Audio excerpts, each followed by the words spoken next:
At ang mamumuno po sa ating banal na pagdiriwang ngayon ay ang ating pong mga paroko, Reverend Father Douglas Zibalong.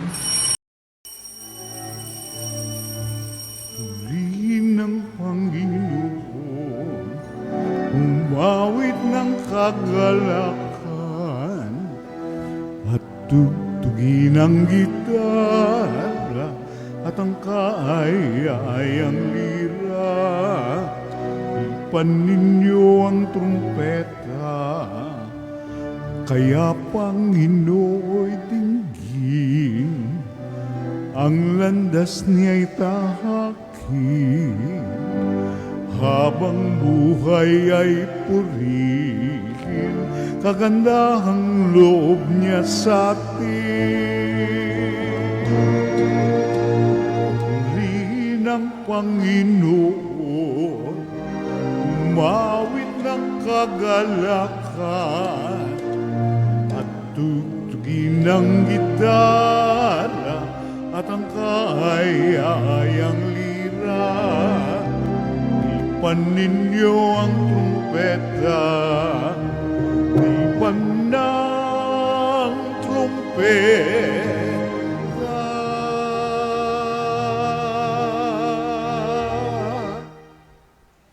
Sa ngalan ng Ama at ng Anak at ng Espiritu Santo. Amen. Ang pagpapala ng ating Panginoong Jesucristo, ang pag-ibig ng Diyos Ama, at ang pakikipagkaisa ng Espiritu Santo naway sumainyong lahat. At sumaiyo rin. Mga kapatid, tinipon tayo bilang mga kaanin na angkan ng Diyos, kaya tumulog tayo sa maawaing Panginoong napapatawad ng lubos. Sinugong tagapagpagaling sa mga nagsisisi, Panginoon, kaawaan mo kami. Panginoon, kaawaan mo kami. Dumating na tagapaganyaya, mga makasalaning magsisi, Kristo, kaawaan mo kami. Kristo, kaawaan mo kami. Nakaluklok ka sa kanan ng Diyos Ama, para ipamagitan kami. Panginoon, kaawaan mo kami. Panginoon, kaawaan mo kami. Kaawaan tayo ng makapangyarihang Diyos, patawarin tayo sa ating mga kasalanan at patubayan tayo sa buhay na walang hanggan. Amen. Manalangin tayo. Ama naming makapangyarihan, ipagkaloob mong lagi naming maranasan ang pamumuha ng aming ginagampanan ngayong Pasko ng pagkabuhay na iyong ibinigay upang aming ipagdiwang sa pamamagitan ng Jesucristo kasama ng Espiritu Santo magpasawalang hanggan. Amen. Maupo po ang lahat.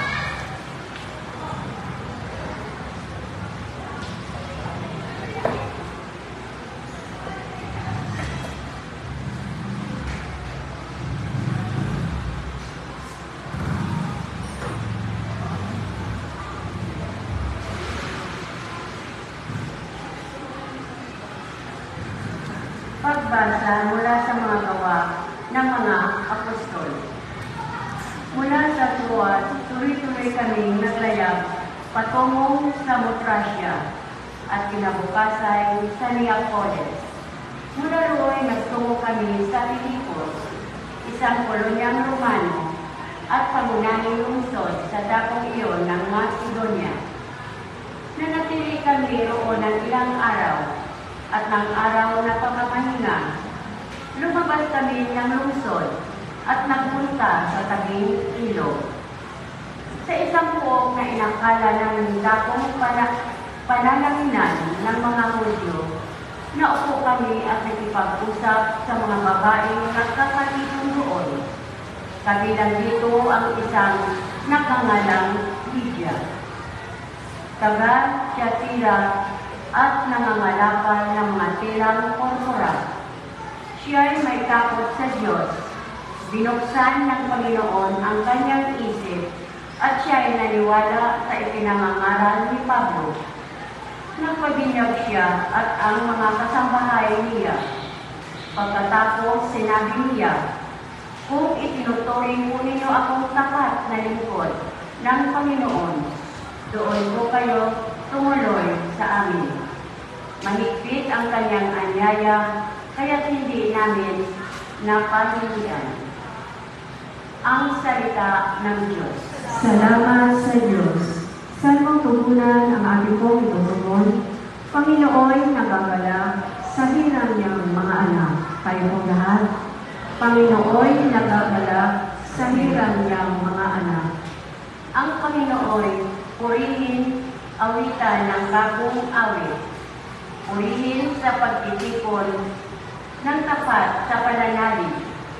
Magalak ka, O Israel, dahilan sa manlin ka, dahilan sa iyong hari, ikaw Siyon ay matuwa. Tugon, Panginoon, nagagalak sa hirang niyang mga anak. purihin sa pagsasayaw, purihin ang kanyang ngalan, at patambol ay tugtugin, at siya ay papurihan. Panginoon, nagagalak sa kanyang mga hirang, sa nangangapagkumbaba, tagumpay ang ibibigay. Tugon, Panginoon, nagagalak sa hirang niyang mga anak. sa tagumpay na natamo, magalak ang mga hirang, sa kanilang pagtisikta ay magsaya't mag-awitan. Sa pagpuri sa Panginoon ay bayaan magsigawan.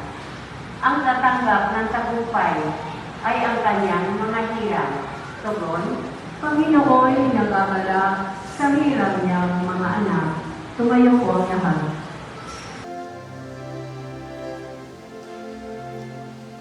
Hallelujah,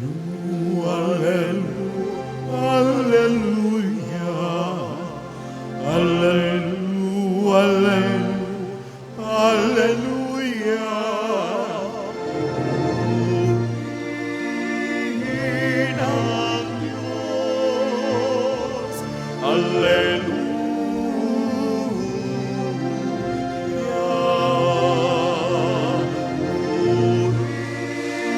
Purihin ang Diyos, hallelujah.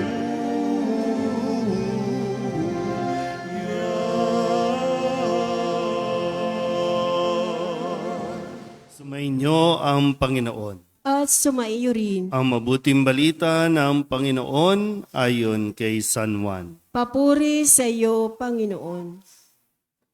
Noong panahong iyon, sinabi ni Jesus sa kanyang mga alagad, "Ngunit ang patnubay, ang Espiritu ng katotohanan, ang paparito mula sa Ama.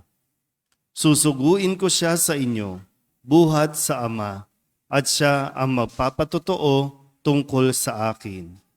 At magpapatotoo rin kayo tungkol sa akin, sapagkat sa pasimula pa'y kasama ko na kayo. Sinasabi ko ito sa inyo upang huwag kayong mawalan ng pananalig sa akin. Palalayasin nila kayo sa mga sinagoga. Darating ang panahon na ang sinumang pumatay sa inyo ay mag-aakalang naglilingkod siya sa Diyos. At gagawin nila ito sapagkat hindi nila ako nakikilala ni ang Ama. Ito'y sinasabi ko sa inyo upang pagdating ng oras na gawin nila, maalala ninyong ipinapauna ko na ito sa inyo." Ang mabuting balita ng Panginoon. Pinupuri ka namin, Panginoong Hesukristo. Isang magandang gabi po sa inyong lahat. Ngayon po ay Lunes sa ika-6 na linggo ng Pasko ng Pagkabuhay at ilang araw na lang, 6 na araw na lang at atin pong pagdiriwang ang dakilang kapisahan ng pag-akyat ni Jesus sa langit. Kung kaya ang atin pong narinig na pahayag mula kay San Juan ay hudyat din ng kanyang pamamaalam. Pero ang sabi niya, pag alis niya, ang patnubay naman, ang Espiritu ng katotohanan ang darating para tayo samahan upang ipaunawa sa atin ang lahat ng mga mangyayari pa sa atin pong pagsunod kay Kristo. Kung paanong ito ay pinaalala sa mga alagad noon na hindi magiging madali, pero hindi naman sila pababayaang nag-iisa. Kaya nga dito po, no, kumbaga makikita natin ang sentro din ng ating pananampalataya na tayo ay nananalig sa Ama, sa Anak at Espiritu Santo. Ito yung ating pinanghahawakan. So kaya po, no, sabi ni Kristo sa atin pong Ebanghelyo ngayon at sana wag natin itong kakalimutan. Kung lalo na no, kapag nagkakaroon tayo ng problema, nagkakaroon ng mga pagsubok, minsan depende rin sa pagsubok, no, kung ito ba talaga ay pagsubok sa ating pananampalataya o tinuturing lang natin pagsubok dahil nga sa katigasan ng ulo natin. Pero kung sakasakali po, no, na makaranas tayo ng panguusig, makaranas tayo ng hindi, no, madaling buhay dahil sa pananatili natin, no, halimbawa sa pananampalataya bilang Katoliko, minsan sa ibang lugar o sa ibang bansa, mayroong mga restriction, bawal mong gawin ito, bawal ka dito. Kapag Kristiyano ka, bubugbugin ka. Kapag Kristiyano ka, pahihirapan ka. Pero sinabi na ni Jesus na kung sakali, nasasabihin nila, ginagawa nila ito para sa Diyos. Dahil sa Diyos, mas manalig tayo, no, na sa atin pong mga natanggap na ebanghelyo, natanggap na mga salita mula pa sa mga sinaunang mga alagad ni Kristo. Hindi kahit kailanman, no, na ninahangad ng Diyos na utusan tayong pumatay, utusan tayo na magpahirap alang-alang sa pananampalataya. Ang kanya panawagan, tayo mismo ang mag-alay ng ating buhay alang-alang sa kanyang pag-ibig, alang-alang sa ating pagsunod sa kanya. Kaya nawa, no, kung may mangyari man na mga paghihirap habang tayo po ay nagsisikap na mamuhay at mabuhay sa salita ng Diyos, kapitan natin ang kanyang mga ipinapaalala, kapitan at panghawakan natin ang kanyang mga inihabilin sa atin. Para isang araw, tayo po ay magkikita-kita doon sa lugar na kanyang ihahanda para sa atin. Amen? Tumayo po ang lahat.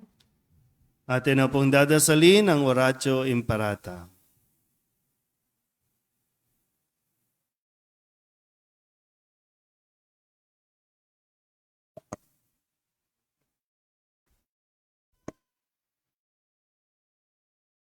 Ama naming mapagmahal, na lumikha ng sangkalupaan at sanlibutan at ang mga kahanga-hangang kalikasan na dinadaluyan ng buhay na iyong mga nilikha.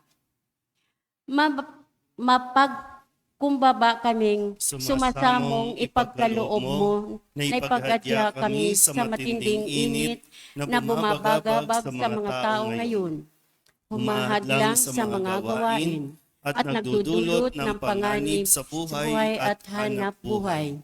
Bumuhos nawa ang biyaya ng ulan upang tubigan ang aming mga bukid at mga nanunuyong lupa, mapigil sa papimintong krisis sa tubig at kuryente, at patirin ang aming mga uhaw na sa tubig araw-araw. Sa hudyat ng iyong salita, sumusunod ang hangin at dagat. Iunat mo ang iyong mapagpalang kamay upang huminto na ang patuloy na pag-init ng panahon na iyong bayan ay maging abala sa mabubungang gawain at ang mga kabataan ay magpatuloy sa kanilang pag-aaral ng may kapanatagan at kaginhawaan.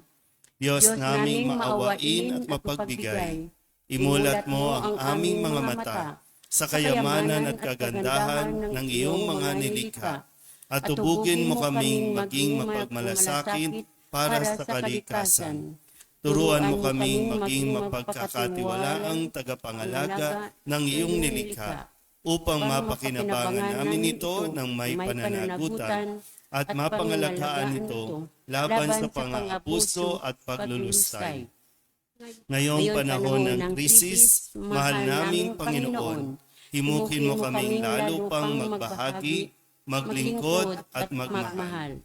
Mapagmahal na Diyos, Ama ng aming Panginoong Hesukristo, ipinagkatiwala mo ang bayang Pilipino sa makainang pagkalinga ng mahal na Birhen Maria. Dinggin mo ang mga panalangin ipinamimintuho namin sa Kanya para sa pagtataguyod niya sa amin, ang bayan labis niyang minamahal. Inihiling namin ito sa pamagitan ng aming Panginoong Hesukristo na nabubuhay at naghahari kasama mo at ng Espiritu Santo magpasawalang hanggan. Amen. Mahal na Birhen ng Guadalupe, Ipanalangin mo kami. Santa Rosa ng Lima, Ipanalangin mo kami. San Lorenzo Ruiz, Ipanalangin mo kami. San Pedro Calungsod. Ipanalangin mo kami. Maupo na po ang lahat.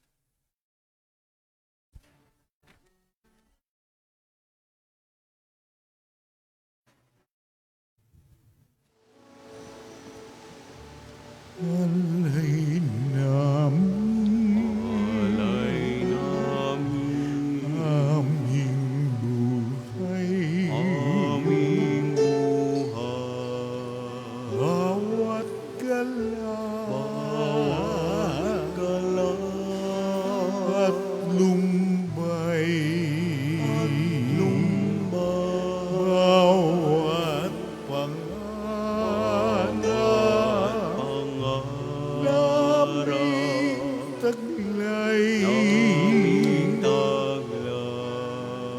sa palad mo, ilalagay.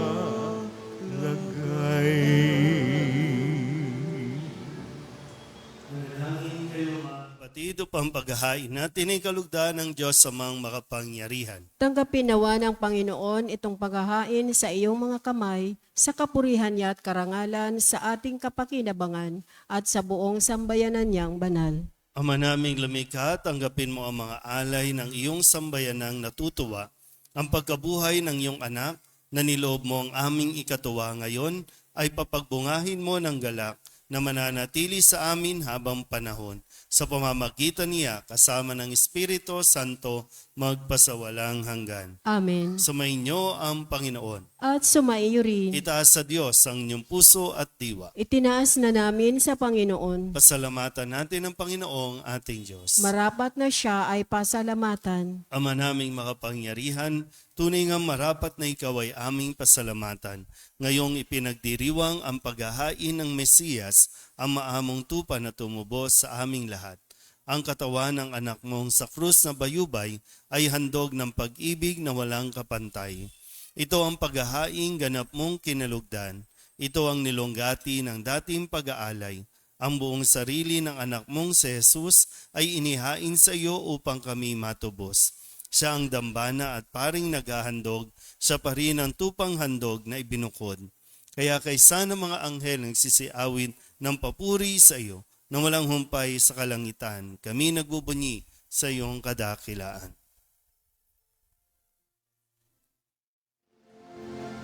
Santo, Santo, Santo, Panginoong Diyos na makapangyarihan, napupuno ang langit at lupa ng kalwalhatian mo. O sana sa kaitaasan, pinagpala ang naparirito sa ngalan ng Panginoon. O sana sa kaitaasan. Ama naming banal, ikaw ang bukal ng tanang kabanalan. Kaya't sa pamamagitan ng iyong Espiritu, gawin mong banal ang kaloob na ito upang para sa aming maging katawan at dugo ng aming Panginoong Hesukristo. Bago niya pinagtiis ang kusang loob na maging handog, hinawakan niya ang tinapay, pinasalamatan kaniya, pinaghati-hati niya iyon, iniabot sa kanyang mga alagad at sinabi, Tanggapin ninyong lahat ito at kanin, ito ang aking katawan na ihahandog para sa inyo.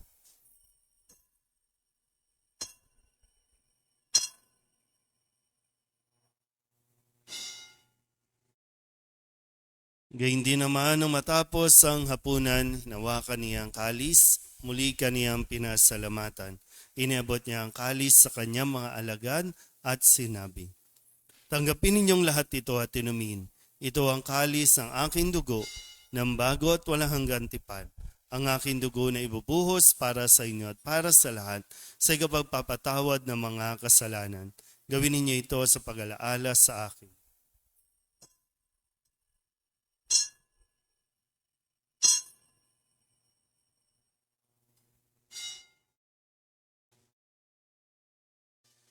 Ipagbunyi natin ang misteryo ng pananampalataya. Si Kristo'y namatay, si Kristo'y nabuhay, si Kristo'y babalik sa wakas ng panahon.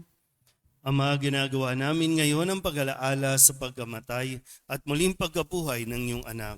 Kaya tiniaalay namin sa iyo ang tinapay na nagbibigay buhay at ang kalis na nagkakaloob ng kaligtasan. Kami nagpapasalamat dahil kami iyong minarapat na tumayo sa harap mo para maglingkod sa iyo. Isinasamo namin kami magsasalo-salo sa katawan at dugo ni Kristo ay mabuklod sa pagkakaisa sa pamamagitan ng Espiritu Santo. Ama, lingapin mo ang iyong simbahang laganap sa buong daigdig. Puspusin mo kami sa pag-ibig kaysa ni Francisco na aming Papa at ni Jose na aming Obispo at ng Tanang Kaparian. Alalahanin mo sila Dennis at Rolando na tinawag mo mula sa daigdig na ito. Nung sila'y binyagan, sila'y nakaisa ni Kristo sa pagkamatay. Ngayong sila'y pumanaw, naway makaisa sila ni Kristo sa pagkabuhay. Alalahanin mo rin ang mga kapatid naming nahimlay na may pag-asang sila'y muling mabubuhay, gayon din ang lahat ng mga pumanaw. Kawaan mo sila at patuloyin sa iyong kaliwanagan. Kawaan mo at pagindapating kaming lahat na makasalo sa iyong buhay na walang wakas. Kaysa ng mahal na Birhen Maria na ina ng Diyos, ng kabiyak ng puso niyang San Jose. Kaysa ng mga apostol at ng lahat ng mga banal na namuhay dito sa daigdig ng kalugod-lugod sa iyo. May pagdiwang nawa namin ang papupuri sa ikararangal mo sa pamamagitan ng iyong anak na aming Panginoong Hesu Kristo. Sa pamamagitan ni Kristo, kasama niya at sa Kanya, ang lahat ng parangal at papuri ay sa iyo, Diyos amang makapangyarihan, kasama ng Espiritu Santo, magpasawalang hanggan. Amen.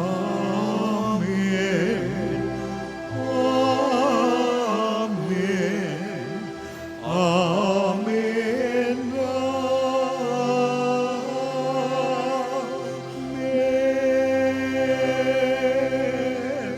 Sa tagubilin ng mga nakagagaling na utos at turo ni Jesus sa Panginoon natin at Diyos, ipahayag natin ang lakas loob. Ama namin, sumasalangit ka, sambahin ang ngalan mo, mapasa amin ang kaharian mo, sundin ang loob mo, dito sa lupa para lang sa langit. Bigyan mo kami ngayon ng aming kakanin sa araw-araw at patawarin mo kami sa aming mga sala para ng pagpapatawad namin sa nagkakasala sa amin. At huwag mo kaming ipahintulot sa tukso at diadya mo kami sa lahat ng sama.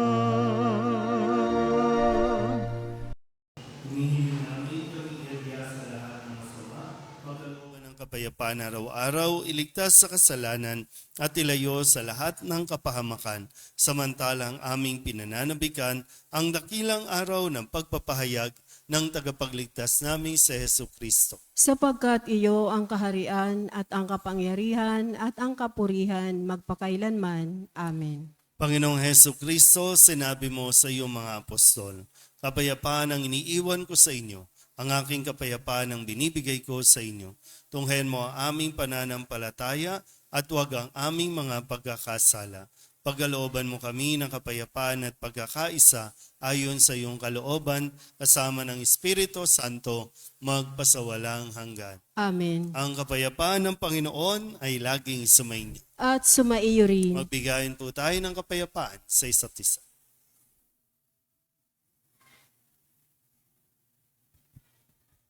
Kordero ng Diyos na nag-aalis ng mga kasalanan ng sanlibutan, maawa ka sa amin. Kordero ng Diyos na nag-aalis ng mga kasalanan ng sanlibutan, maawa ka sa amin. Kordero ng Diyos na nag-aalis ng mga kasalanan ng sanlibutan, ipagkaloob mo sa amin ang kapayapaan. Lumuhod po ang lahat. Ito ang kordero ng Diyos. Ito ang nag-aalis ng kasalanan ng sanlibutan. Mapalad ang mga inaanyayahan sa kanyang piging. Panginoon, hindi ako karapat-dapat na magpatuloy sa iyo, ngunit sa isang salita mo lamang ay gagaling na ako. Katawan ni Kristo, Amen.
manalangin tayo.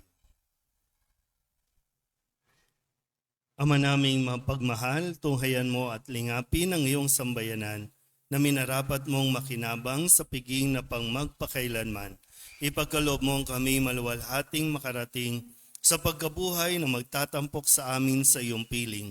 Sa pamamagitan ni Hesu Kristo, kasama ng Espiritu Santo, magpasawalang hanggan. Amen. Sumainyo ang Panginoon. At sumaiyo rin. At pagpalain kayo ng makapangyarihang Diyos, Ama at Anak, Espiritu Santo. Amen. Tapos sa banal na misa, umayo tayo sa kapayapaan ni Kristo. Salamat sa Diyos. Magandang gabi po.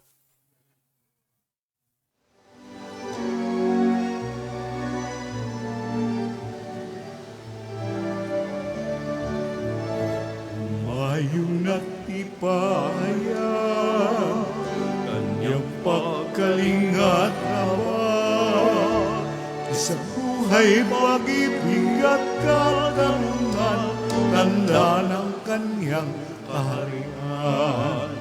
Sa panahong tigang ang lupa, sa panahon ng ani sa gana, sa panahon ng digmaan at kaguluhan, sa panahon ng kapayapaan, mayon at ipahaya kaniyang pagkalinga abad. Sa buhay, pag-ibig at katarungan, tanda ng kanyang kaharian.